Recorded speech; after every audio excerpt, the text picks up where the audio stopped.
สุดท้ายខ្ញុំបាទឈ្មោះណមកញ្ញរិទ្ធមកពីវិទ្យាស្ថានវិទ្យាសាស្ត្រសុខាភិបាលខេមរៈភូមិន្ទខ្ញុំបាទរៀនឆ្នាំទី8ផ្នែកវិទ្យាសាស្ត្រសួស្តីអ្នកខ្ញុំឈ្មោះសេងសាណាលក្ខមកពីសាកលវិទ្យាល័យចិត្តគ្រប់គ្រងរៀនផ្នែកទេសចរណ៍សួស្តីអ្នកទាំងអស់គ្នាខ្ញុំបាទពេជ្រចន្ទថនមកពីសាកលវិទ្យាល័យភូមិន្ទភ្នំពេញរាល់ថ្ងៃខ្ញុំរៀនខាងផ្នែករដ្ឋបាលសួស្តីអ្នកខ្ញុំឈ្មោះស្រីម៉ាតមកពីសាកលវិទ្យាល័យចិត្តគ្រប់គ្រងនាងខ្ញុំមានមុខជំនាញផ្នែកទេសចរណ៍ជំរាបសួរខ្ញុំបាទឈ្មោះរឿងយណ្ដាវខ្ញុំមកពីសាកលវិទ្យាល័យធនធានមនុស្សខ្ញុំបាទរៀនផ្នែកធនាគារសម្រាប់ខ្ញុំគឺអត់ទេពីព្រោះខ្ញុំគិតថាវាគឺជារឿងមួយដ៏ល្អសម្រាប់យុវជនកម្ពុជាយើងគួរតែយល់ដឹងអំពីវា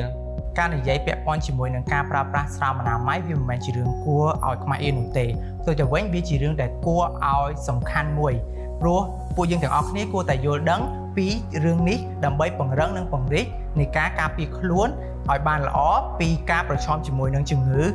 អេដនិងជំងឺកាមរោគជាដើមការនិយាយអំពីការប្រើប្រាស់ស្រោមអនាម័យវាមិនមែនជារឿងដែលយើងគួរខ្មាស់អៀននិងលាក់ទុកនោះទេសម្រាប់ខ្ញុំវាជាមេរៀនមួយដើម្បី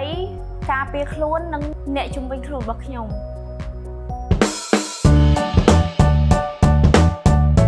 ការប្រើប្រាស់ស្រោមអនាម័យគឺមានសារៈប្រយោជន៍ខ្លាំងណាស់ដូចជាជួយការពារអ្នកមិនឲ្យមានកូនដែលចៃដន្យជួយការពារមិនឲ្យឆ្លងជំងឺកាមរោគរួមជាពិសេសនោះគឺមិនឲ្យអ្នកឆ្លងជំងឺ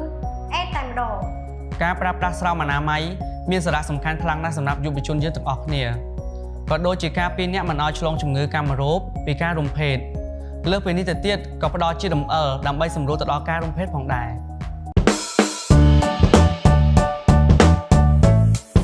ការមិនប្រើប្រាស់នៅស្រោមអនាម័យវាពិតជាមានហានិភ័យខ្ពស់ជាមួយនឹងការប្រឈមនឹងជំងឺអេដនិងជំងឺកាមរោគ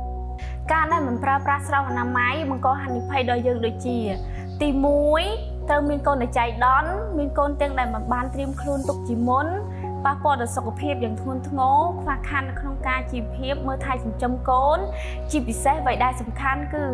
ត្រូវប្រឈមមុខនៅក្នុងការយកកូនចេញប៉ះពាល់ដល់សុខភាពយ៉ាងធ្ងន់ធ្ងរ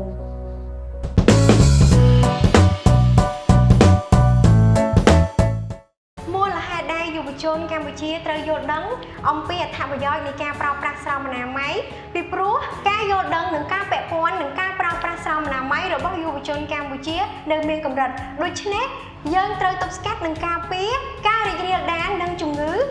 កាមរោគផ្សេងជាពិសេសនោះគឺជំងឺអេដយើងត្រូវយល់ដឹងអំពីបញ្ហានេះឲ្យបានទូលំទូលាយនិងឲ្យបានច្រើនជាងមុនតាមគំនិតរបស់ខ្ញុំដោយសារតែយុវជនកម្ពុជាមានការយល់ដឹងមានកម្រិតទាបនិងមានការខ្មាស់អៀនច្រើនទាក់ទងជាមួយនឹងការនិយាយពីបញ្ហាផ្លូវភេទប្រសិនបើគាត់មានការយល់ដឹងច្រើនទាក់ទងជាមួយនឹងសុខភាពផ្លូវភេទនិងការប្រើប្រាស់ស្រោមអនាម័យឲ្យបានត្រឹមត្រូវនោះជារឿងល្អដើម្បីឲ្យគាត់ការពារខ្លួនខ្ពស់ពីការប្រឈមជាមួយនឹងជំងឺអេដនិងជំងឺកាមរោគជាដើមមូលហេតុដែលយុវជនកម្ពុជាគួរតែប្រើប្រាស់ស្រោមអនាម័យគឺដើម្បីការពារសុខភាពរបស់ពួកគេអញ្ចឹងសុខភាពរបស់ពួកគេពិតជាសំខាន់ខ្លាំងណាស់ប្រសិនបើយុវជនកម្ពុជាយើងមិនអាចការពារសុខភាពរបស់ខ្លួនឯងឲ្យបានល្អនោះទេវានឹងអាចបាត់បង់ធនធានមនុស្សដ៏សំខាន់ក្នុងការកសាងជាតិការយល់ដឹងពីការប្រើប្រាស់ស្រោមអនាម័យមានសារៈសំខាន់ណាស់សម្រាប់យុវជនយើងព្រោះយុវជនយើងនឹងភ្លើតភ្លើនចង់ស្គាល់អ្វីដែលថ្មីបើយើងមិនយល់ដឹងពីការប្រើប្រាស់ស្រោមអនាម័យនោះទេយើងនឹងប្រឈមមុខខ្ពស់នៅក្នុងការឆ្លងមេរោគអេដខ្ញុំសូមផ្ដាំផ្ញើដល់យុវជនកម្ពុជាទាំងអស់ឲ្យមានការប្រុងប្រយ័ត្នខ្ពស់ពីការឆ្លងពីជំងឺអេដដោយការប្រើប្រាស់នៅស្រោមអនាម័យឲ្យបានត្រឹមត្រូវដូចជាអានការណែនាំពីរបៀបប្រើប្រាស់និងថ្ងៃផុតកំណត់ឲ្យបានត្រឹមត្រូវសូមផ្ដាំផ្ដាំទៅប្រជាជនកម្ពុជាទាំងអស់គ្នាគួរតែមានភាពក្លាហាន